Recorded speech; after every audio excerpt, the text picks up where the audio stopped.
So the other six languages, apart from English, other five languages, apart from English, which are recognized by the United Nations as official languages, are Chinese, French, Arabic, Russian, and Spanish. Yeah. So I have just written down a couple of things in case if you would. This is just good to know information in case if you want to note it down. It says that um, to celebrate the United Nations Department of Public Information in 2010, they decided to celebrate multilingualism and cultural diversity as well as to promote equal use of all six official languages throughout the organization. We cannot say that English is the only language which is spoken. These other languages, which are recognized as official languages by the United Nations, are of equal value. Now, coming back to the question that why did United Nations decide to take 23rd of April as the World Language Day? Let me just flip around. I'll just give you a brief introduction. Right. So the reason why United Nations decided to celebrate World Language Day as 23rd of April is because that was the to commemorate the birth and death day of the greatest national poet of England, not only in England, but greatest poet of modern classic English literature, William Shakespeare. English is incomplete without William Shakespeare, and this is a reason why this decision was taken by United Nations to dedicate the World Language Day in the name of William Shakespeare. I'm just going to give you a brief introduction. It says that he was um, born on 26th of April 1564, and he died on 23rd of April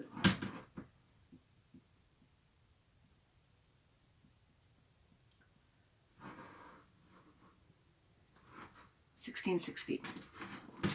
Sorry about that. Yeah. So because his birthday and his death dates coincide, so this was the reason why it was dedicated in the name of William Shakespeare.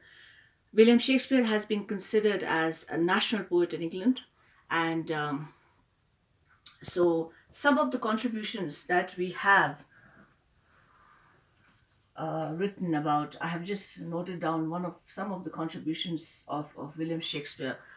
Why I'm telling you this, because you'll gradually understand that it is just next to impossible to bifurcate William Shakespeare in English. So these are some of the contributions of William Shakespeare, and he was still writing before he passed away at the at a very young age, I should say, of 52.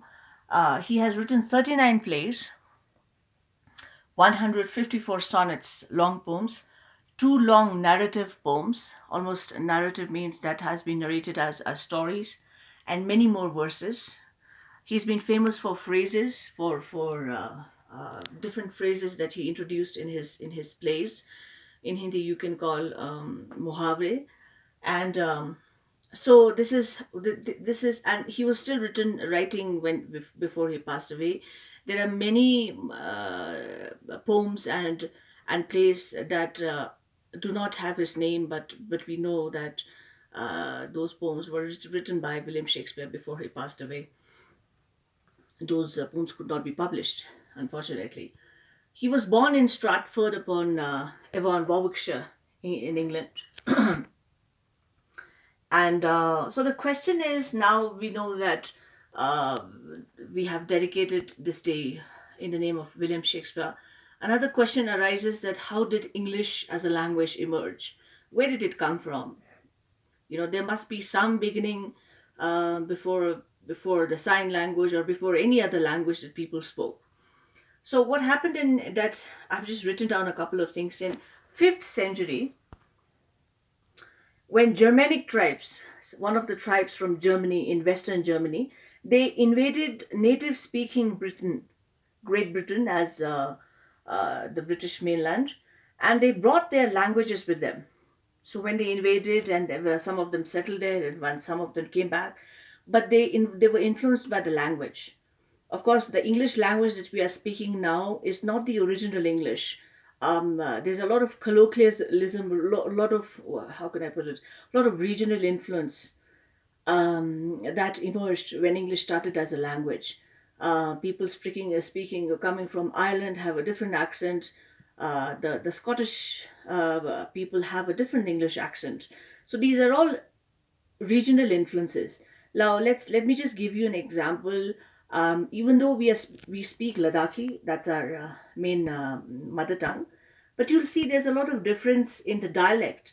In the dialect when a person from Zanskar is speaking in Ladakhi and a person from Sham area is speaking in Ladakhi and someone from a different region is speaking in Ladakhi, the dialect is very different.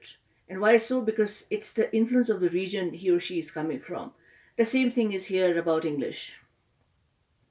So, and then later on, what happened? The Scandinavian kings, they came and invaded Britain in 1066. William the First from modern day France, what today we refer to as France, he invaded and he was influenced by the English language. And so what he decided to use English in his court, in his palace. But there was a lot of confusion because the lower class people, the normal French people, they were speaking French, and the higher class people, they were speaking English. So there was an utter confusion. But in the end, what happened that English gradually won as well. It's a dark joke, I should say. People say that English, they not only language but English people, they influenced the whole world in a very negative way. But yes, the French language was influenced by English to such an extent that they took English as the main language. Almost 45% of the words in English have a French influence.